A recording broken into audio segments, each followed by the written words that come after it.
Bom, muito boa tarde a todos. Aqueles que não tinham som, espero que já tenham som agora, é que o som estava desligado. Nós estávamos aqui só a fazer um pequeno compasso de espera, porque temos 437 inscrições, neste momento estão 181, mas pronto, nem todos chegam sempre a horas. De qualquer maneira, vamos dar início a este nosso webinar. Em primeiro lugar, agradecer a todos aqueles que se inscreveram e aqueles que vão agora connosco acompanhar esta apresentação. Esta é uma apresentação que vamos fazer, não vai haver debate, porque não faz sentido nesta fase entrarmos em debate nem com o conteúdo que temos aqui. Bom, desde 2018 que andamos a ouvir falar do PEPAC, foi apresentada em maio de 2018 e hoje ainda não é conhecido o texto do regulamento comunitário que vai ser apresentado sobre esta matéria. Talvez lá para o fim do ano se consiga ter esse texto que a Comissão o disponibilize. Isto é só para vermos que só praticamente em 22, porque só ou muito no final de 21, 4 anos quase depois, é que vamos ter acesso ao texto, quando havia tanta ansiedade de saber logo qual era a estratégia que devíamos ter em 2018.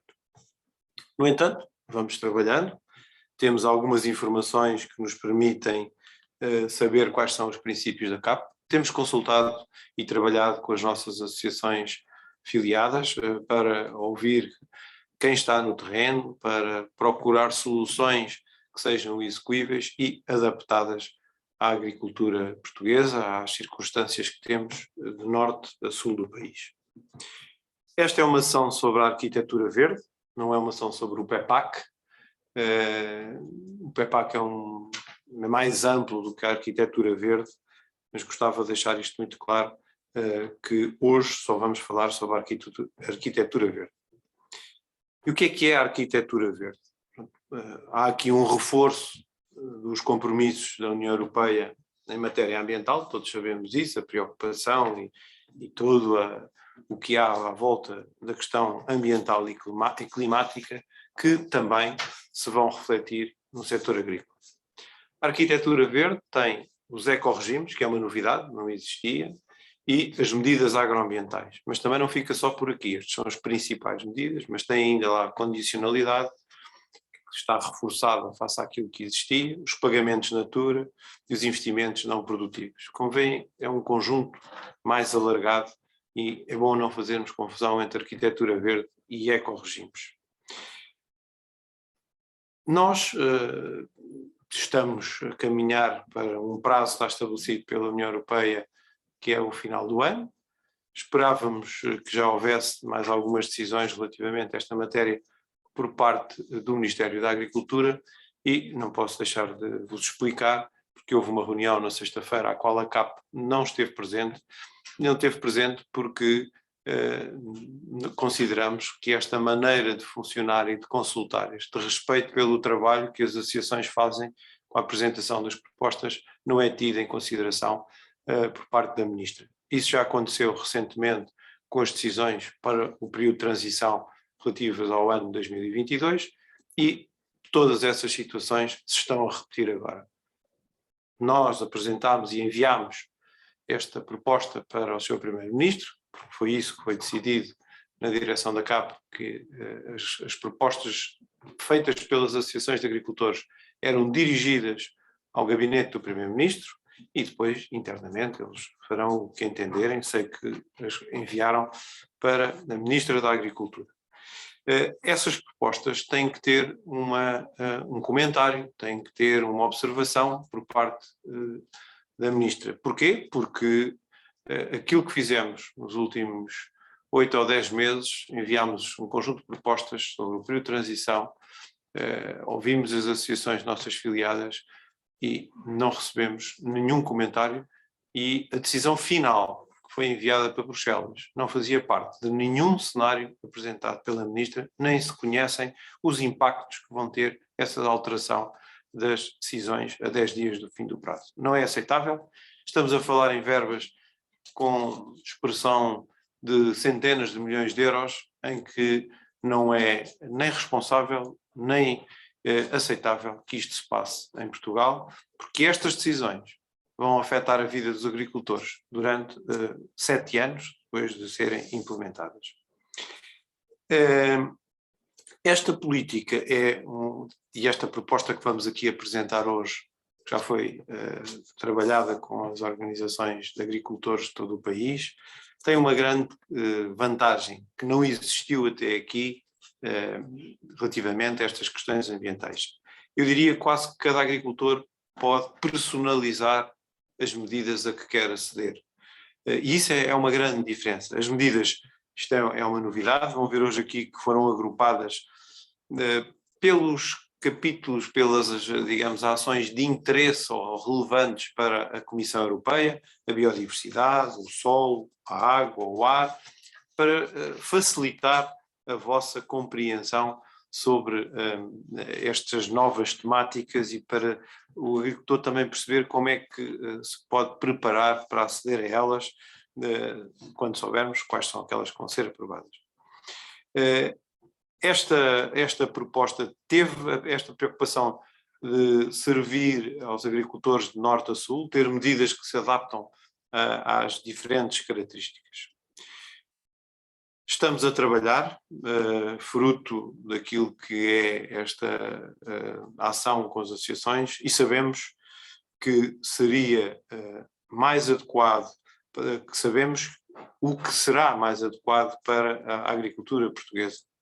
Não aceitamos que não discutam connosco as propostas que vão ser aprovadas em Bruxelas e que se repita aquilo que aconteceu relativamente ao período de transição.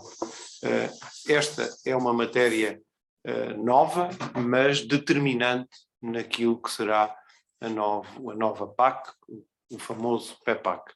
Espero que no fim desta sessão fiquem mais elucidados sobre as medidas. Eu volto a dizer, não são medidas que foram aprovadas, são medidas propostas pelas organizações de agricultores filiadas na CAP e que vão hoje permitir termos um maior conhecimento sobre esta nova temática dos ecorregimes e da arquitetura verde. Maria Luís, agora é você que tem que falar.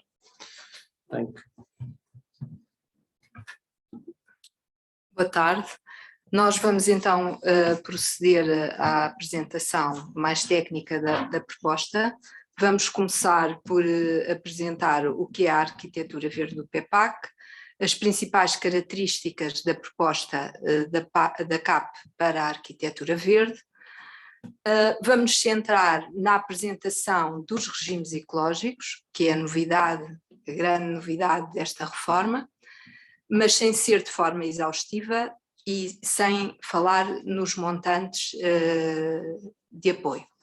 Por fim, vamos dar 2 exemplos da aplicação da proposta da CAP, aí com valores, e posteriormente a CAP irá divulgar a sua proposta integral através das newsletters que habitualmente produz.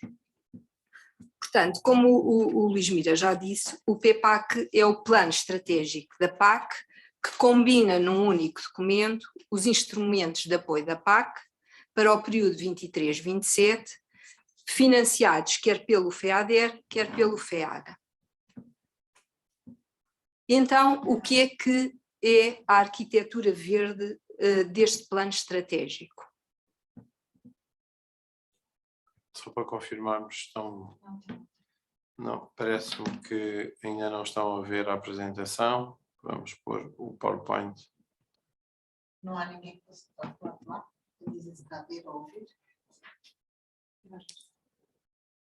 Penso que agora já está a aparecer no ecrã. Ponham o screen. Então, o que é a arquitetura verde deste plano estratégico que combina num único documento os instrumentos de apoio à PAC? A arquitetura verde, no fundo, é a estrutura dos apoios verdes ambientais do PEPAC, uma vez, como o Luís já disse, toda a vertente ambiental desta PAC em reforma foi reforçada. E vamos centrar-nos nos elementos mais relevantes da arquitetura verde. O Luís já disse que existem vários. Nós vamos nos concentrar nestes três: na condicionalidade reforçada, que o reforço é a novidade da reforma em curso, as medidas agroambientais, que já conhecem, e os regimes ecológicos, também eles uma novidade. Então, a condicionalidade reforçada, em primeiro lugar, o que é condicionalidade? Isso julgo que todos já sabem. A condicionalidade condiciona os pagamentos aos agricultores. Os agricultores têm de cumprir uma série de requisitos de base, as boas condições agrícolas e os requisitos legais de gestão, para poderem receber na íntegra os apoios a que se candidatam. Estes requisitos que o agricultor tem que cumprir e que condicionam os seus pagamentos, têm ainda uma outra característica, que elas constituem a baseline, constituem o patamar a partir do qual são definidos os compromissos a serem pagos, quer pelas medidas agroambientais, quer pelos regimes ecológicos. Portanto, este patamar é especialmente relevante, uma vez que só a partir, acima desses compromissos, dessa condicionalidade, desses requisitos, é que os agricultores são pagos. E é reforçada porque passa a integrar os compromissos do greening. Portanto, os compromissos do greening, que até agora eram pagos, agora integram a condicionalidade e não dão origem a pagamento. Portanto, a manutenção das pastagens, a superfície de interesse ecológico e a diversificação das culturas passam agora a fazer parte do patamar que os agricultores obrigatoriamente têm de cumprir, por forma a que não tenham um corte nas suas ajudas. A diversificação das culturas não é direta, fala-se em rotação das culturas, mas estamos convencidos que aqui depois poderá haver vários cenários para a aplicação, de facto, desta boa condição agrícola e ambiental.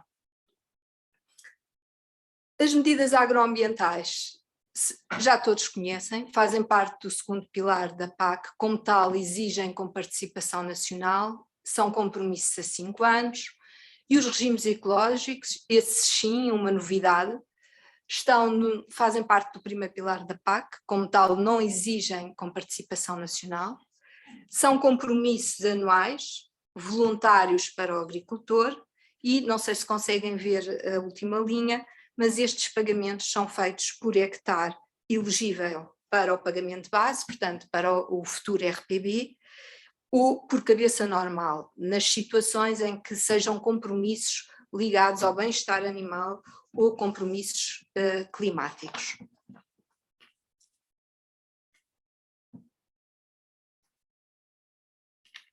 Quais são então as principais características da proposta de arquitetura verde da CAP?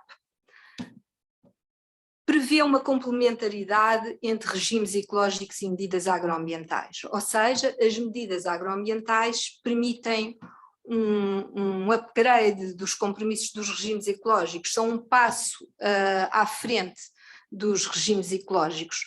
As medidas agroambientais são mais elaboradas e, como medidas plurianuais que estão especialmente vocacionadas para problemas ambientais que exijam uma abordagem plurianual, já que, se descontinuadas, ameaçam o benefício ambiental que se pretendia alcançar.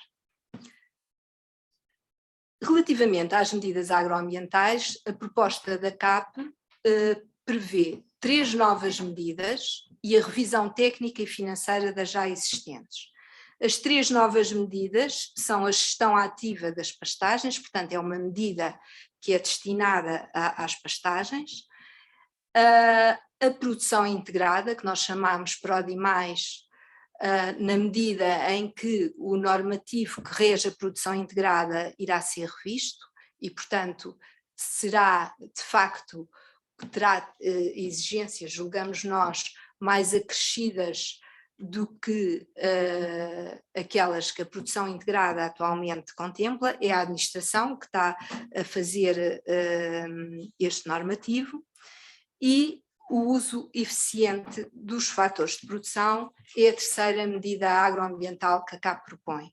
Tem duas vertentes, uma do uso eficiente da água, na rega, e outro do uso eficiente dos adubos. Portanto, tem a ver com a fertilização. Os regimes ecológicos propostos pela CAP, grosso modo, podem ser, são de dois tipos: os regimes certificados, em que se prevê o cumprimento do normativo certificado por um organismo de certificação, e os regimes ecológicos muito dirigidos. O segundo tipo são regimes ecológicos muito dirigidos, objetivos e de fácil percepção, em muitos casos com um único compromisso. E estes regimes ecológicos, conforme já foi dito, são anuais, opcionais, cumulativos e relevantes para o desempenho ambiental e climático da agricultura. O facto de serem regimes ecológicos, em muitos casos com um único compromisso, o facto de terem um único compromisso, de serem regimes anuais, opcionais e cumulativos, confere uma flexibilidade enorme à proposta que a CAP apresenta. Por um lado, o facto de serem anuais permite ao agricultor rever a decisão que tenha tomado, se efetivamente deu um passo maior que a perna, pode no ano seguinte não optar por não aderir a esse ecorregime. Portanto, isso é uma grande flexibilidade. A pessoa pensava que estava habilitada para assumir todos os compromissos daquele regime, ou o compromisso daquele regime ecológico, mas depois viu que por algum motivo não era fácil e, portanto, pode no ano seguinte não optar por esse regime. E anuais, opcionais, cumulativos e relevantes permite ao agricultor construir basicamente o conjunto de compromissos a que vai assumir. De facto, se tivéssemos regimes ecológicos com imensos compromissos e imensas condições a satisfazer, seria muito mais difícil o agricultor dar resposta a todos esses compromissos. Ou seja, ele até poderia dar resposta a alguns desses compromissos, mas dificilmente a todos. O facto de serem regimes ecológicos com um único compromisso, que podem ser cumulativos com outros, permite ao agricultor decidir em função das características da sua exploração, do seu conhecimento e da sua ambição ambiental, digamos, definir efetivamente aquilo a que se quer candidatar. E isso dá uma enorme flexibilidade ao agricultor. Por outro lado, esta proposta da CAP é uma proposta nacional que cobre a totalidade da superfície agrícola, portanto, a área de pastagens permanentes, culturas permanentes, terra arável, cobre múltiplos setores de atividade e várias vertentes relevantes para a nova reforma e relevantes para o desempenho ambiental. A biodiversidade, o solo, a água, o ar, bem-estar animal e biossegurança. E produtos fitofarmacêuticos. Portanto, estes são os regimes ecológicos que nós iremos apresentar e, em conclusão, e o mais importante a reter, é que desta proposta de arquitetura verde que a CAP apresenta, é uma proposta que é abrangente, exatamente por isto que eu acabei de dizer, que é nacional, cobre a totalidade da superfície agrícola, múltiplos setores e várias vertentes relevantes para o desempenho ambiental. É flexível pelo facto dos regimes ecológicos serem anuais, de serem em muitos casos compromissos, um único compromisso, que é opcional são opcionais, são cumulativos, portanto o agricultor pode, em função das características da exploração, do seu conhecimento, da sua ambição, decidir optar pelos regimes que melhor se lhe adaptam.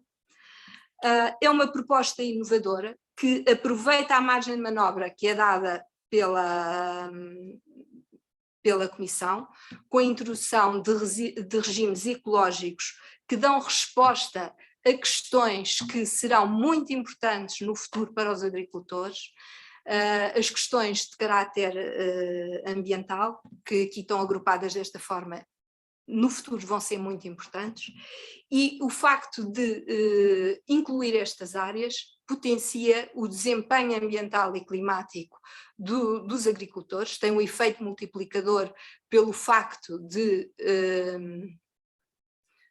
serem coisas muito simples, portanto permitem a adesão de muitos agricultores, e isso é muito relevante para o setor, porque o setor vai ter que se adaptar às novas exigências e também às alterações climáticas, e portanto isto constitui uma oportunidade de facto para o agricultor se retomar, reforçar este desempenho ambiental e climático. E agora a Cláudia vai apresentar de facto os regimes ecológicos agrupados nestas vertentes aqui apresentadas. Boa tarde a todos. Passávamos então, agora a nossa apresentação vai focar-se nos regimes ecológicos, que é de facto a grande novidade desta reforma. As medidas agroambientais, como a Maria Luísa já disse, já são mais familiares de toda a gente. Propomos 2 novas medidas, mas que não vamos aprofundar agora muito. Falamos delas nos exemplos que vamos dar no final, mas não vamos aprofundar agora muito, porque é muita informação. Isto é informação, nós tentamos simplificar a informação que vos vamos transmitir, mas temos a noção de que é muita informação para uma tarde só. Portanto, queremos dar-vos o panorama e o que é fundamental perceberem da nossa proposta, da proposta da CAP para a arquitetura verde, e portanto agora vamos focar muito nos regimes ecológicos, que é de facto a grande novidade desta reforma no que diz respeito aos compromissos ambientais. Portanto, começando pela biodiversidade.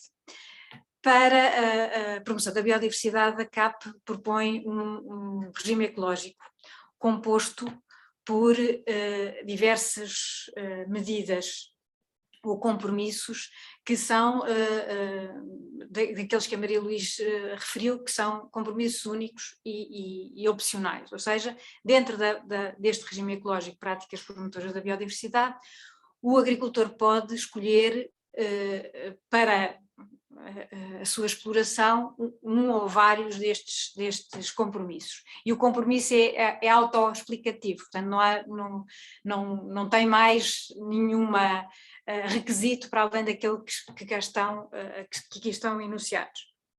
Portanto, o primeiro é a preservação de áreas com vegetação herbácea natural, que tanto pode ser POSIU, e aí paga-se o POSIU que vai para além do cumprimento da condicionalidade, portanto, como a Maria Luísa já disse, vai haver uma CIA, como existia no greening, um POSIU obrigatório, ou não necessita de ser POSIU, mas a maioria das pessoas cumpria com a superfície de interesse ecológico fazendo POSIU, e portanto aqui o pagamento desta medida é para além do que for obrigatório na condicionalidade, mas também é possível um apoio à manutenção das margens das parcelas ou ilhas, dentro das parcelas de ilhas em que se mantém a vegetação herbácea natural. Depois, o segundo compromisso é a salvaguarda da vegetação leñosa espontânea com interesse para a fauna, até 5% da superfície agrícola, portanto aqui é uma medida dirigida às zonas de mato, não é um mato qualquer, não é parcelas com mato disperso, são áreas de mato com interesse para a fauna. É uma medida que nós já sabemos à partida que é polémica e tem imensos anticorpos junto do Ministério da Agricultura, mas consideramos que temos que a defender, porque de facto isto é muito importante, tanto para o ambiente como para os agricultores, é uma medida racional, não faz sentido andarmos a desmatar, é mau para o solo, é mau para a fauna, é mau para tudo, portanto achamos que esta medida é de facto importante e vamos bater-nos por ela. Depois, o terceiro compromisso são culturas para a fauna, fazer culturas para a fauna, e temos aqui duas alternativas. Portanto, quem faz culturas de sequeiro não colher ou semear até 5% dessa área que semeou com qualquer cultura de sequeiro. O quê? Peço desculpa, disse não colher ou cortar até 5% de terra arável semeada com uma cultura de sequeiro, ou semear aí especificamente e propositadamente até 5% da terra arável de culturas permanentes com uma cultura para a fauna. Estão aqui as faixas floridas para os polinizadores, as culturas, isto já existia, por exemplo, nos apoios jornais dos cereais, da rotação cereal plosio, em que havia já a sementeira de proteaginosas para a avifauna, que é no fundo, alargar esse tipo de culturas às diferentes explorações. Depois temos a preservação dos elementos lineares, que aqui também pagar-se-á acima do que for exigido pela condicionalidade, que também prevê a preservação destes elementos lineares. Temos uma medida nova, e portanto aqui temos as linhas de árvores, as sebes multifuncionais, as galerias ripícolas, que também já conhecem da condicionalidade, e os muros de pedra, que também se prevê aqui o seu apoio. Prevemos também a proteção das árvores isoladas, que são muito importantes no nosso clima, e uma medida mais específica para a cultura do arroz, que é a manutenção dos canteiros, da manutenção de água nos canteiros durante o período de outono e inverno. E este é o conjunto de medidas para a biodiversidade. São muitas, mas é exatamente para dar a alternativa às várias explorações para escolherem, e às várias áreas para escolherem e adaptarem as que acharem mais convenientes. Passando agora ao solo. Aqui para o solo nós temos prevemos três regimes ecológicos. Uns sistemas forrageiros extensivos, que é uma recuperação de uma medida que teve muito sucesso no RURIS e que desapareceu depois no PRODER, mas uma recuperação simplificada, que no fundo o que se pretende é assegurar a não mobilização das pastagens permanentes. Só são elegíveis pastagens permanentes aquelas que são definidas como pastagens permanentes do ponto de vista agronómico, portanto não mobilizadas ou não entrando que estão 5 anos pelo menos no solo, e este apoio prevê uma limitação ao encabeçamento, portanto dependendo nas zonas de montanha mais alargado, nas zonas nas restantes áreas até uma cabeça normal. Prevemos, portanto isto é nos sistemas forrageiros extensivos e para as pastagens permanentes. A cobertura do solo dirige-se à terra arável e a culturas permanentes. Portanto, a primeira medida dentro do regime ecológico de cobertura do solo, temos o não pastorear o restolho entre 1 de outubro e 1 de março. Portanto, as duas primeiras medidas dirigem-se aos cereais, à cultura dos cereais. Portanto, a primeira é o não pastorear o restolho entre 1 de outubro e 1 de março. A segunda, que é independente desta e alternativa a esta, é manter a palha no solo. Depois temos duas outras medidas que se destinam a toda a terra arável, que é o fazer a cultura de cobertura de outono e inverno, que normalmente que é interessante para as pessoas que fazem culturas de primavera-verão, portanto esta medida destina-se a proteger o solo durante o outono e inverno, e a cultura melhoradora, que irá também existir, tal como estas medidas. A cultura de cobertura já era usada, por exemplo, na medida da certificação ambiental alternativa ao cumprimento do greening, que existia para a cultura do milho e do tomate, também apoiava-se ou permitia-se a dispensa dessa medida, fazendo esta cultura de cobertura. A certificação ambiental que existia exigia esta cultura de cobertura.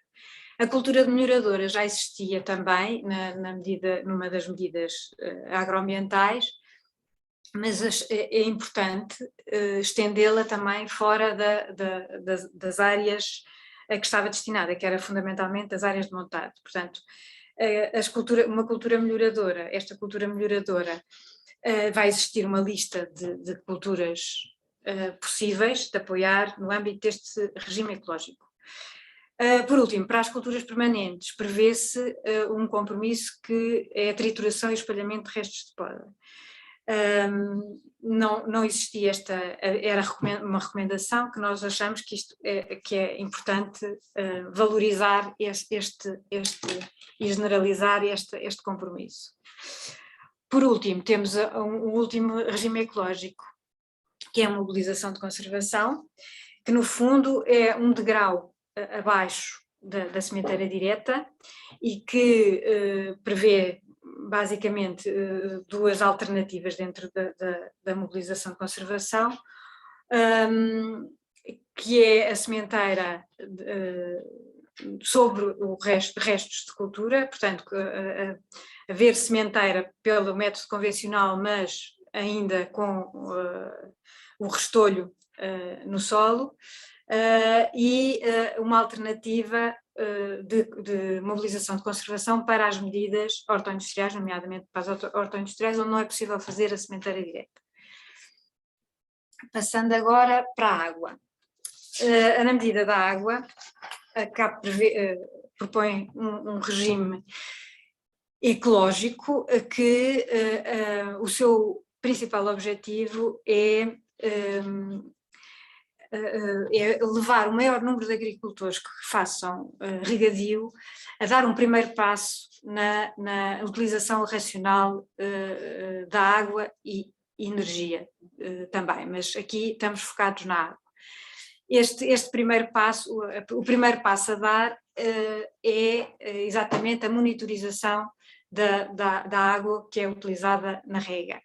Portanto, os compromissos que existem neste regime ecológico é exatamente a monitorização da água de rega e a utilização dos avisos de rega para orientar essa rega. Portanto, não é uma rega, é orientada usando os avisos de rega que terão que se estender e é de todo o interesse para toda a gente que eles se estendam. Neste momento ainda não abrangem todo o país, mas há vontade e há capacidade técnica para o fazer.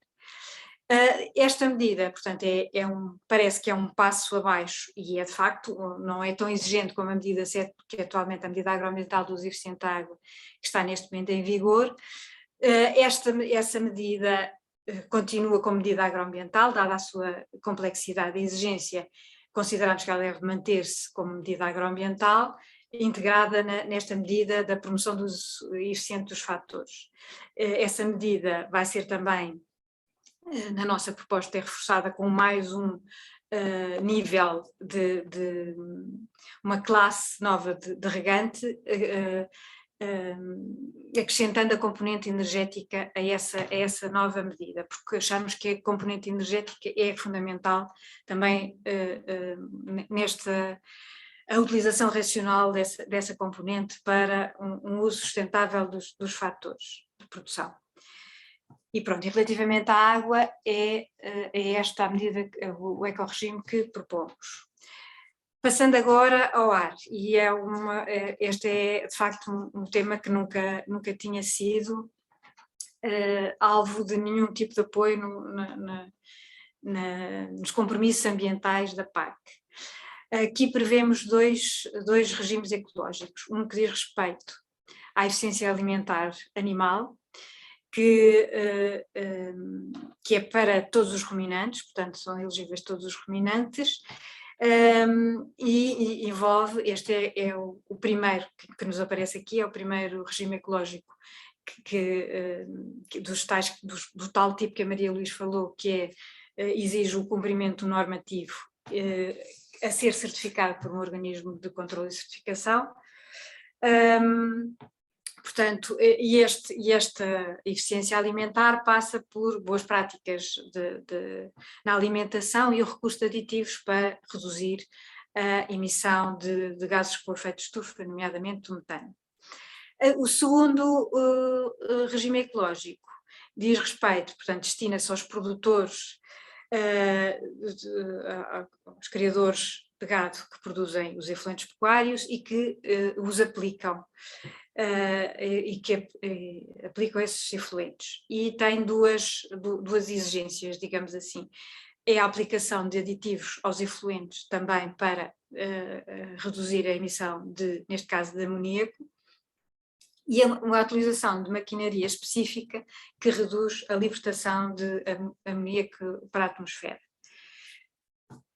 Passando agora ao bem-estar animal e biossegurança.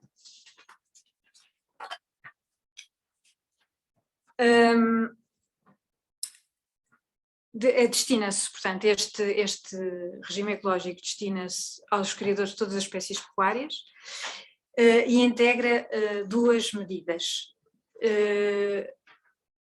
ambas, neste caso, pressupondo o cumprimento de normativos a serem estabelecidos pela administração, pelo Ministério da Agricultura. A primeira diz respeito à promoção do bem-estar animal. Aqui também, a nível da condicionalidade, já existem exigências, portanto este normativo tem que ir para além dessas exigências que já são feitas na condicionalidade. E uma outra medida que diz respeito à biossegurança e à redução do uso de antimicrobianos. Também aqui, portanto, é necessário a elaboração de um normativo que envolva as boas práticas de maneio e de higiene e um plano vacinal obrigatório, exatamente no sentido de reduzir a necessidade de utilização de antimicrobianos. Ambos, só sublinhar aqui, portanto, estes dois medidas deste ecorregime, ambas exigem a certificação por parte de um organismo de controle e certificação. Relativamente à redução dos produtos fitofarmacêuticos, cá propõe duas medidas dentro deste ecorregime. Uma que apoie os métodos de luta alternativos à utilização de produtos fitofarmacêuticos de síntese, nomeadamente a luta biológica através da libertação de auxiliares, ou a luta biotécnica, conversão sexual, captura em massa, todas técnicas que já que já demonstraram grande eficácia, mas pelo seu elevado custo, não são tão usadas como seria conveniente. Portanto, este apoio destina-se exatamente à massificação destes métodos de luta que vão permitir uma redução substancial na utilização dos produtos fitofarmacêuticos de síntese. E a outra medida diz respeito a uma calibração anual dos equipamentos de aplicação de produtos fitofarmacêuticos. Existe a obrigação de 3 em 3 anos de fazer a inspeção dos equipamentos, mas considera-se que é fundamental que essa calibração seja feita todos os anos. Portanto, aqui é exatamente porque apoiando não podemos obviamente apoiar essa inspeção, de 3 em 3 anos, mas indo para além, neste caso, como vamos para além daquilo que é a obrigação legal, consideramos que esta medida também é importante para uma utilização mais precisa e reduzir ou diminuir o desperdício de produtos fitofarmacêuticos. Por último, temos um ecorregime de incentivo à economia circular. E aqui temos 3 medidas. Uma primeira que diz respeito à aplicação de efluentes pecuários ou compostos orgânicos certificados e que é, no fundo, apoiar a utilização destes fertilizantes em detrimento dos adubos químicos de síntese. Portanto, pretende-se fomentar a utilização destes fertilizantes e, mais do que isso, aqui não vamos agora explicar mais detalhadamente, mas prevemos um apoio para a utilização destes efluentes pecuários, a fração sólida, em áreas mais distantes da sua produção. Portanto, um apoio adicional para quem pretenda usar este tipo de fertilizantes e não esteja perto do produtor desses efluentes pecuários. E, portanto, o transporte, um apoio ao transporte desses efluentes, nomeadamente a sua fração sólida. A segunda medida diz respeito à entrega de plásticos em locais habilitados para o efeito. Não se trata da mera recolha, a mera recolha já está na condicionalidade, é uma obrigação da condicionalidade. Aqui é mesmo entregar no local habilitado para esse efeito. Por último, temos a utilização de mangas de rega reutilizáveis que vão diminuir a quantidade de plástico também que é utilizado nas explorações agrícolas. Portanto, estes são os regimes ecológicos que a CAP propõe e as diversas medidas que eles integram. Agora iríamos passar a apresentar dois exemplos de 2 explorações distintas para se perceber um bocadinho melhor o mecanismo de funcionamento da proposta de arquitetura verde da CAP.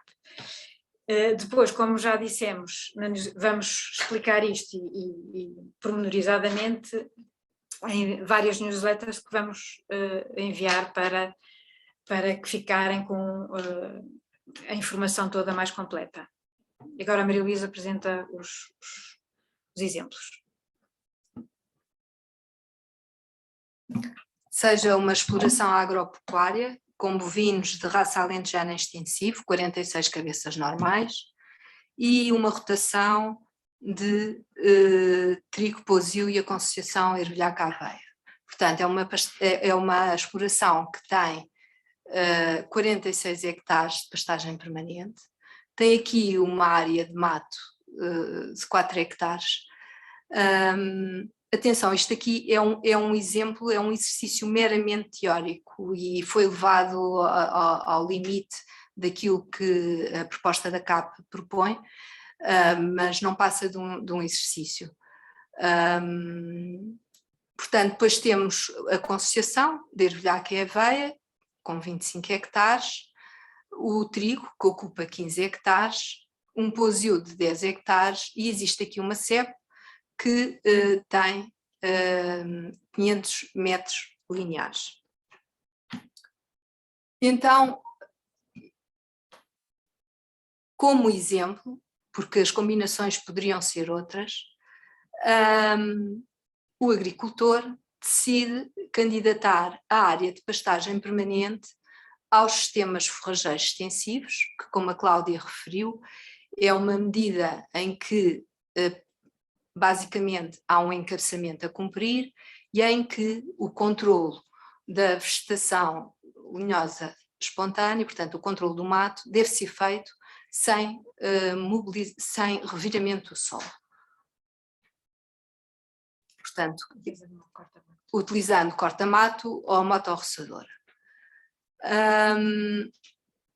Decide candidatar-se também ao regime ecológico da biossegurança, em que no fundo o agricultor vai assumir um conjunto de boas práticas de higiene e maneio e um plano sanitário que fomenta a redução da utilização de antibióticos. Portanto, isto para a área associado à área da pastagem, e esta área de mato, que aqui tem 4 hectares, mas que este mato, portanto eu volto a frisar, isto é um exemplo, portanto poderia aqui ter 2 hectares de mato e 2 hectares noutra zona, mas isto é um exemplo apenas elevado ao extremo. Este mato tem umas características especiais, é um mato que já tem alguma estratificação, mas ele está lá e portanto não faz parte do hectare elegível, digamos. Mas como tem essa tal estratificação, o agricultor decide que vai optar por se candidatar ao regime ecológico que prevê a salvaguarda da vegetação lenhosa espontânea para a fauna. Como mato estratificado que é importante para a alimentação da fauna, para a sua proteção e, portanto, o agricultor decide recorrer a este regime ecológico. Relativamente à área de ervilhaca e aveia, o agricultor decide também que... Desculpa? Não vai ter. O agricultor decide também optar por não cortar uma parte, 2 hectares da área semeada, e dedica essa área também a culturas para a fauna e pode recorrer ao regime ecológico que a CAP criou para esse efeito, que é exatamente esse, que é não cortar uma área semeada, tendo por objetivo destinar essas culturas à fauna. Depois, relativamente à área de trigo,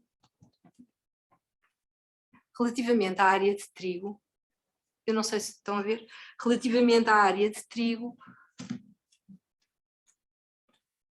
o agricultor decide também não pastorear o restolho no período de 1 de outubro a 1 de março, evitando desta forma o pastoreio quando a terra está mais molhada. Relativamente ao pousio, o agricultor decide também candidatar-se à preservação da vegetação natural herbácea, que a Cláudia tinha falado, e portanto aquilo que ele tem que fazer é respeitar as regras do pousio, e ele será pago naquilo que, na área que exceder as exigências da condicionalidade. Tem também uma SEB de 500 metros e o agricultor decide também que poderá beneficiar do regime que prevê a preservação das sebes multifuncionais. E aí consideramos que 1 metro linear de sebe corresponde a 100 metros quadrados e, portanto, estes 500 metros de sebe que o agricultor aqui tem, que é uma sebe multifuncional e também com algumas características especiais, portanto, correspondem a 5 hectares. Portanto, o agricultor vai ser pago por 5 hectares. Estamos a fazer esta conversão exatamente porque, como explicámos no início, os pagamentos têm que ser feitos por hectare e, em algumas situações, poderão ser feitos por cabeça normal. Depois, o agricultor ainda pode complementar os regimes ecológicos com a candidatura às medidas agroambientais. E ele vai candidatar-se na área de pastagem permanente à gestão ativa das pastagens, em que o que o agricultor tem exigências de encabeçamento e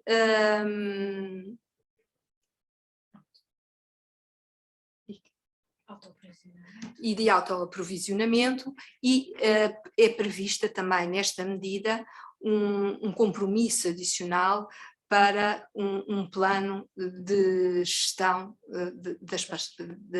do pastoreio. Cumulativamente, pode ainda beneficiar da medida agroambiental que apoia as raças autóctones. Depois, a área de ervilhaca e de trigo podem beneficiar da medida agroambiental PRODI+, e pronto, este exemplo foi este, mas poderia ter sido outro, porque existem várias opções pelas quais o agricultor pode optar em função daquilo que lhe for mais conveniente. De seguida, a Cláudia irá associar a estas opções do agricultor valores. Antes disso, vamos ver só um outro exemplo relativo a uma exploração que tem olival tradicional e pomar de macieiras regado, portanto tem 25 hectares de olival e 22 hectares e meio de pomar de macieiras, tendo aqui uma área de terra arável de 2 hectares e meio e tem um muro de 1000 metros. O agricultor opta por se candidatar à trituração dos restos da poda, isto tanto no olival tradicional como no pomar de macieiras. Opta por se candidatar à manutenção de muros de pedra posta, em que 1 metro linear de muro corresponde a 50 metros quadrados e, portanto, 1000 metros, estamos a falar de 5 hectares, o agricultor é pago pelo apoio a estes 1000 metros, é pago por 5 hectares.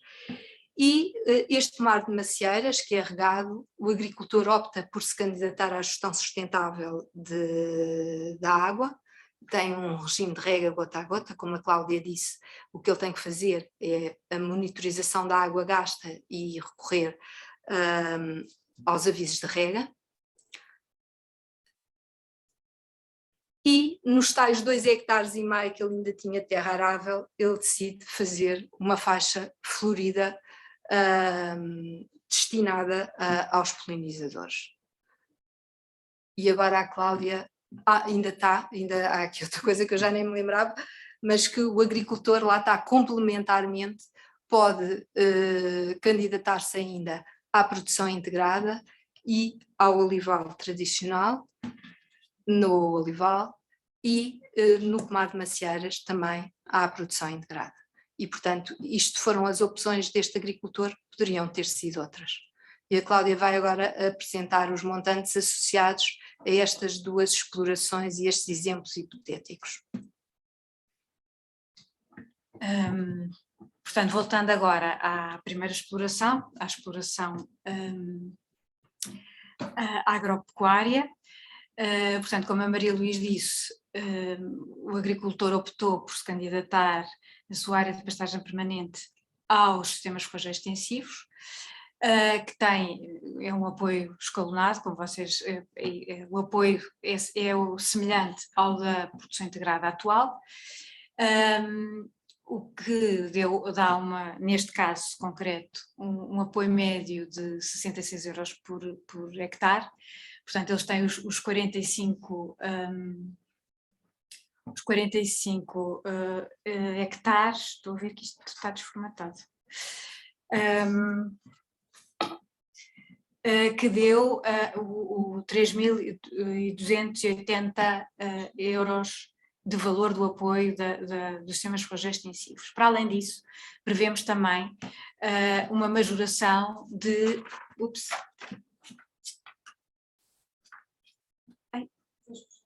Sim, ando para trás, faz favor, diz que eu não sei aqui como é que se anda para trás. Mais para trás, assim. Como veem aqui, prevemos uma majoração de 10% para quando o encabeçamento é assegurado por raças autóctones. Portanto, o total com a majoração das raças autóctones, este apoio é de 3.608 euros para os 45 hectares de pastagem. Depois temos o apoio ao pousio. Portanto, nós temos que o valor unitário são 50 euros por hectare, temos 10 hectares de pousio, como vimos, dos quais só vamos poder pagar 8,5, porque os restantes é pelo cumprimento da condicionalidade e, portanto, por estes 8 hectares e meio, o agricultor vai ter um pagamento de 425 euros. Depois temos também a salvaguarda da vegetação linhosa arbustiva, cujo pagamento unitário será 40 euros por hectare. Temos 4 hectares com um pagamento com valor de apoio de 160 euros. Então, deixe-me só aqui, será, se fosse esta a proposta. Exato, Portanto, exatamente. nesta proposta, Uma versão otimista. Não será que é só para as pessoas não pensarem que isto é Sim, já sim, está. sim. Não é será. Nesta proposta, seria. Seria, será, exato. É mais correto mais... dizer o seria. Desculpe lá. Pronto, estava a ser muito otimista. Portanto, relativamente à cultura para a fauna, portanto, a não colheita da tal faixa daquela área da aveia e ervilhaca que o agricultor irá não colher.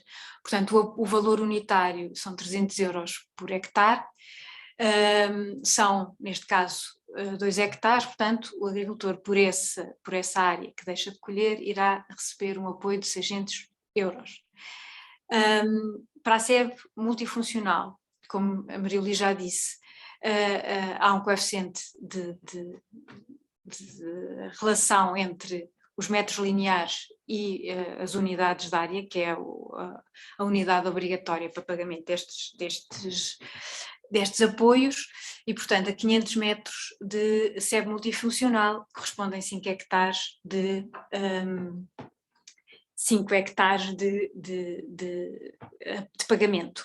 Portanto, 200 euros por hectare, portanto, por essa SEB multifuncional, o agricultor iria receber 1.000 euros. Estamos aqui a falar, não é da instalação, estamos a falar da gestão, da manutenção dessa SEB.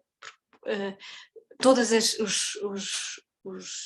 medidas relativas à biodiversidade que impliquem a instalação, seja galerias ripícolas, muros, SEBs, seriam elegíveis na nossa proposta como investimentos não produtivos. Portanto, a instalação ou mesmo a recuperação das galerias ripícolas, intervenções mais de fundo, seriam elegíveis através dos investimentos não produtivos. Portanto, na SEB multifuncional receberia o valor de 1.000 euros, por não pastorear o restolho do trigo, o agricultor iria receber 225 euros. Depois, pelo regime ecológico da biossegurança, prevê-se um apoio unitário de 35 euros por cabeça normal, no caso do não pastorear o restolho, peço desculpa, vou dar um bocadinho atrás, são 15 euros, portanto o apoio proposto pela CAP é de 15 euros por hectare. No caso da biossegurança, o pagamento é à cabeça normal, é uma das exceções que o regulamento permite pagar à cabeça normal, porque é para o bem-estar animal, prevemos aqui um apoio de 35 euros por cabeça normal. Portanto, temos 46 cabeças normais, o que daria um apoio de 1.610 euros de valor de apoio base. Depois também aqui prevemos uma majoração para as raças autóctones, uma majoração de 25%. Portanto, o valor dessa majoração será os 402,5 euros, portanto o valor total do ecorregime da biossegurança seria 2.013 euros. Isto dava para esta exploração um total de apoio via regime ecológico de 8.031 euros. Depois, relativamente às agroambientais, como já vimos, ele para as áreas de culturas, para as áreas semeadas de terra arável, ele iria receber o pagamento da produção integrada, que é um valor escalonado e semelhante ao atual, que neste caso seria em média 40 euros por hectare. Temos 40 hectares de terra arável semeada, que daria um apoio de 1.600 euros. Relativamente à medida de gestão ativa das pastagens, que é a tal medida nova que a CAP propôs, aqui o pagamento médio seria de 126 euros por hectare. Temos 45, destina-se também à pastagem, portanto temos 45 euros, 45 hectares de pastagem, o que daria um apoio de 5.650. Nesta medida agroambiental prevemos um apoio adicional para a gestão do maneio dos animais e que também o apoio também é escalonado de acordo por área e neste caso esse apoio tinha o valor de 2.050 euros. Portanto, nesta medida agroambiental, pelo apoio base receberia 5.650 mais 2.050 do compromisso adicional, portanto teríamos um apoio de 7.700 euros. Por último, na manutenção das raças autóctones em risco, nós propusemos um aumento do valor do apoio para neste caso era a raça alentejana que tem o risco C, e propusemos um aumento para os 150 euros e por esse efetivo de 46 cabeças normais, o agricultor iria receber 6.900 euros. O que daria, portanto, um total a receber de medidas agroambientais, um total de 16.200 euros nesta exploração.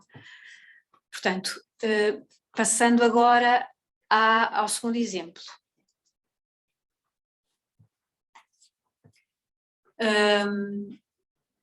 Temos a faixa florida, o primeiro regime ecológico a que o agricultor recorreria, faixa florida, que o valor unitário dessa medida do regime ecológico da biodiversidade são os 450 euros por hectare. O agricultor poderia semear até 2,5 hectares, portanto é até 5% da área, neste caso de culturas permanentes, portanto eu poderia semear 2,5 hectares, iria receber por essa área 1.125 euros. No caso do muro de pedra, o valor unitário são os 200 euros por hectare, a conversão aqui é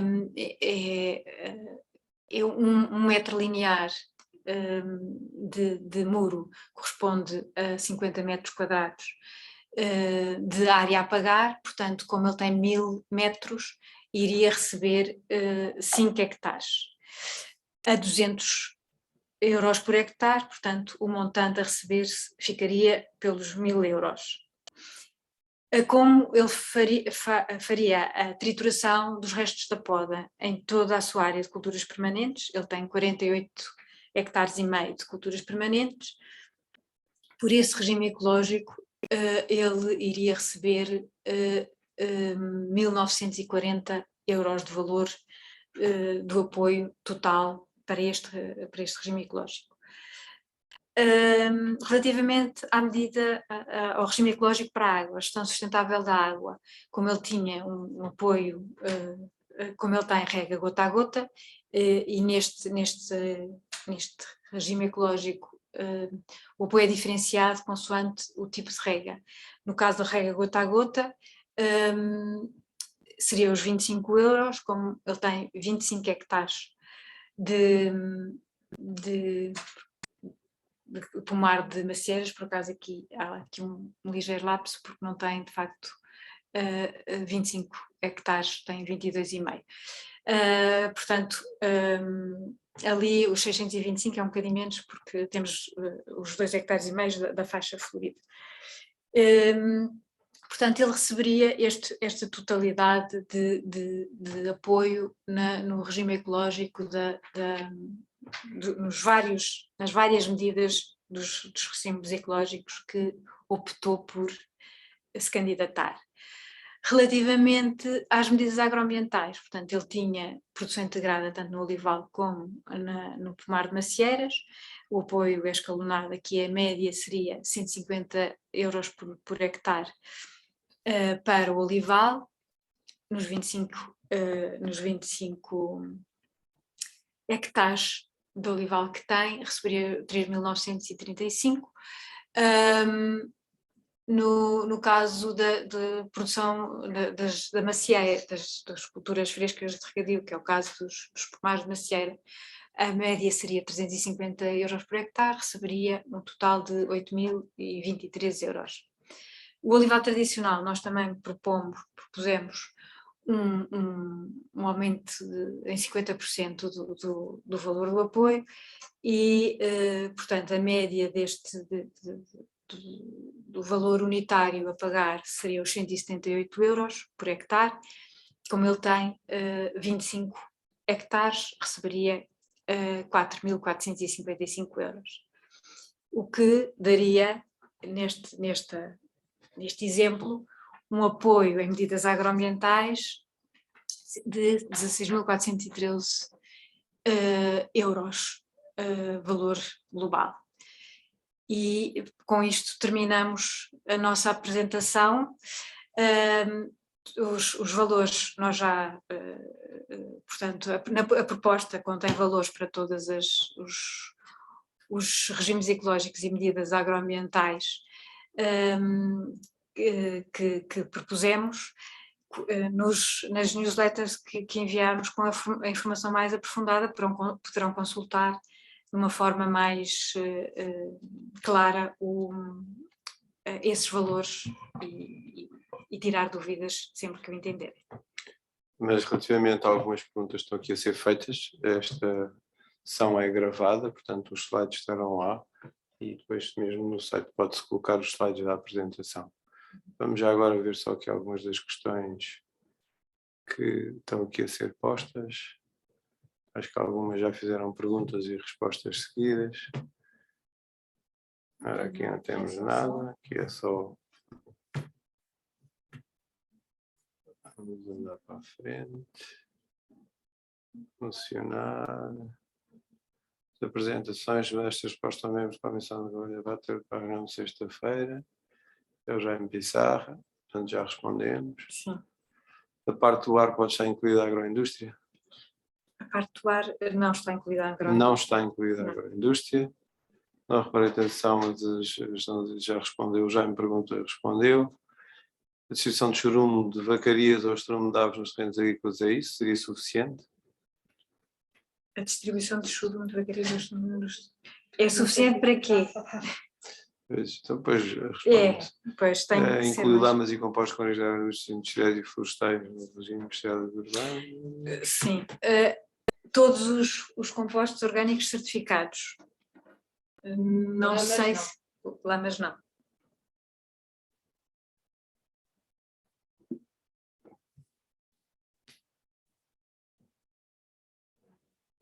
Pode ser pastoreada depois de cortar a restante área. A área de pouso se for cultivada com uma cultura melanífera, por cada hectare passa a contar hectare e meio? Não. Não. tanto a certificação em quase todas as atividades não poderá afastar muitos agricultores devido ao excesso de burocracia e papelado. Não, a certificação é um modelo que muitos agricultores até agradecem, exatamente porque depois evita outro tipo de complicações mais à frente. Mas nós só temos 3 regimes ecológicos com certificação obrigatória, não é generalizada. O que acontece com esta aplicação a menos de 1 hectare, o olival familiar? Qual é essa? Será que depois não sabemos o que é que está? Não sabemos do que é que está a falar. Como se controla sem a certificação?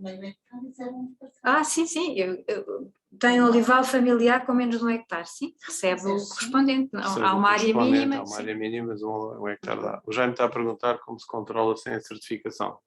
Eu acho que há medidas sem certificação não são possíveis, elas só são possíveis com a certificação. Não, os normativos exige-se a certificação. Pronto, As quando outras, há certificação tem que ser com certificação. Quando não há, é o IFAP.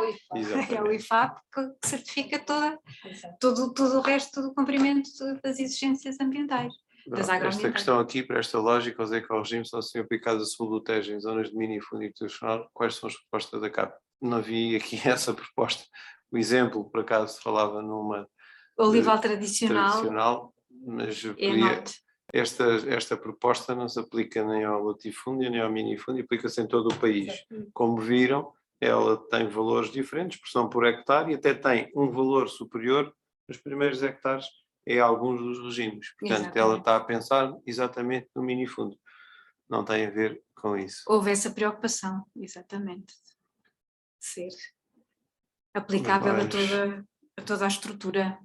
E pronto, penso que não tenho aqui mais nenhuma questão. Muito obrigado a todos pela vossa atenção durante esta hora e 15 minutos. Com certeza que haverá muitas dúvidas. Teremos tempo para ir falando com as organizações sobre a questão sobre todas as questões que forem surgindo, também com as próprias organizações. É uma primeira apresentação com princípios que nos parecem extremamente importantes e relevantes, até face ao desconhecimento e àquilo que não sabemos relativamente às decisões da Ministra da Agricultura. Houve uma reunião, já nos foi enviado o conteúdo dessa reunião, mas a reunião coloca, são, enfim, a margem de manobra do regulamento comunitário. Não há decisões tomadas, assim não se conseguem avaliar.